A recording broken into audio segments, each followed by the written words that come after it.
Have you ever stopped and wondered how these massive companies, the ones that seem to run like a well-oiled machine, are actually put together? Well, today we are pulling back the curtain to show you the surprisingly simple structure that makes it all possible. Let's dive in. Right? You walk into a huge store, you see thousands of products, hundreds of employees, and somehow it all just works. But who's making the gigantic company-shaping decisions versus, who's making sure the bread is actually fresh this morning? Well, the answer to both lies in the same powerful structure. And that structure is the management pyramid. It's actually a really simple idea. At the very top, you have a few people making the huge long-term decisions. And as you move down, you have more people making more immediate, hands-on choices. Honestly, if you can grasp this pyramid, you can understand how pretty much any large business operates.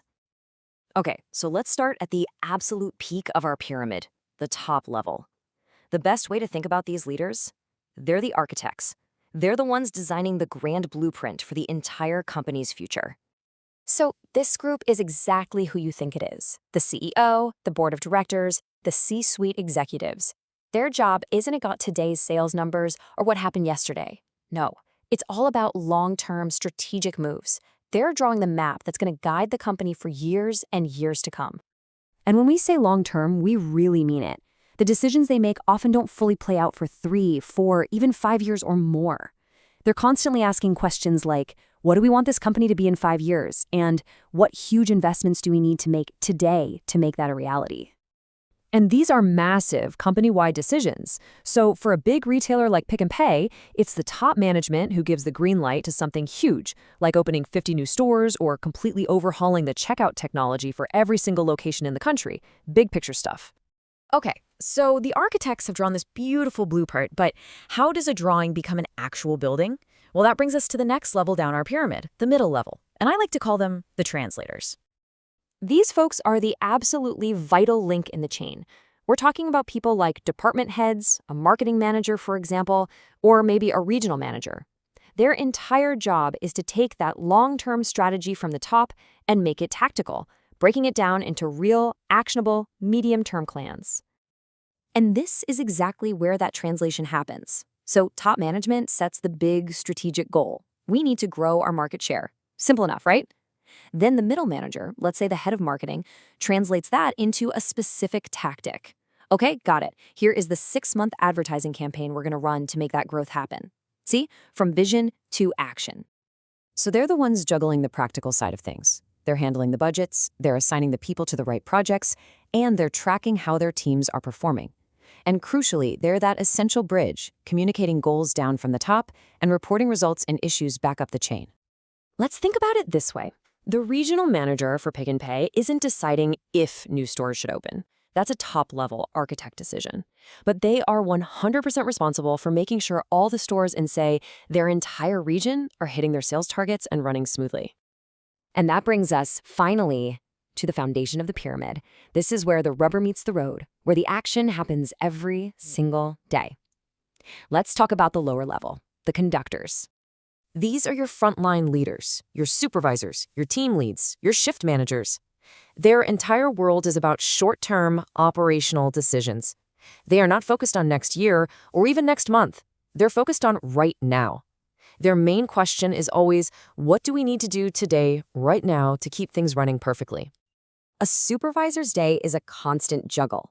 I mean, look at this. A huge chunk of their time is just assigning tasks and making sure everybody knows what to do. But almost just as important is their role in guiding the team, keeping them motivated, and, of course, dealing directly with customers face-to-face. This is such a perfect, tangible example. The bakery supervisor's job is to make sure the ovens are hot, the staff is scheduled for that crazy morning rush, and that there is fresh bread on the shelves when customers walk in.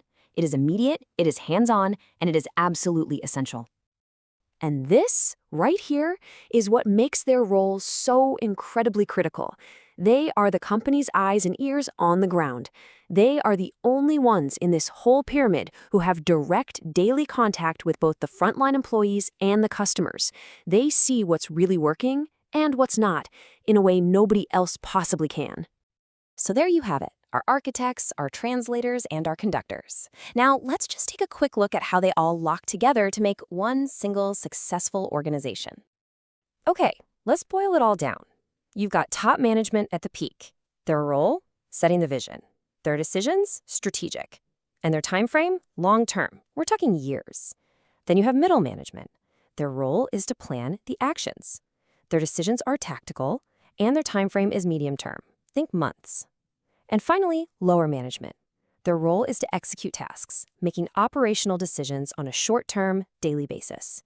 Each level perfectly in sync. So it's pretty clear, right? The grand strategy starts at the top and cascades all the way down the pyramid, getting more and more detailed with each step. But a one-way street isn't going to cut it for a business that really wants to thrive. Which brings up one final, super important question.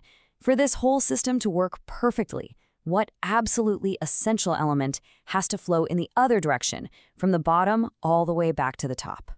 The answer? Feedback. It's the information, the insights, the complaints, and the compliments from actual customers, gathered by those frontline managers and passed all the way up the chain. That upward flow of information is what lets the architects at the top know if their blueprint is actually working in the real world.